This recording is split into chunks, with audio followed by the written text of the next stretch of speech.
Thank you, Susan. Well, the American people have witnessed what is the greatest failure of any presidential administration in the history of our country. And here are the facts. 210,000 dead people in our country in just the last several months. Over 7 million people who have contracted this disease.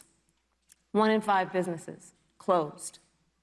We're looking at frontline workers who have been treated like sacrificial workers.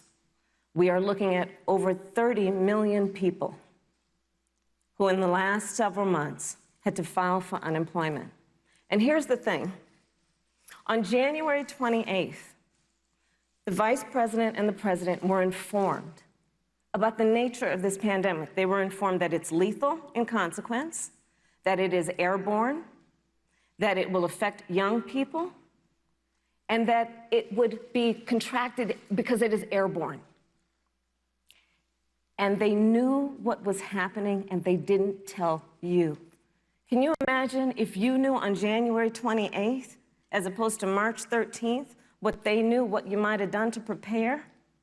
They knew and they covered it up. The president said it was a hoax. They minimized the seriousness of it. The president said, you're on one side of his ledger if you wear a mask, you're on the other side of his ledger if you don't. And in spite of all of that, today they still don't have a plan. They still don't have a plan. Well, Joe Biden does. And our plan is about what we need to do around a national strategy for contact tracing, for testing, for administration of the vaccine, and making sure that it will be free for all.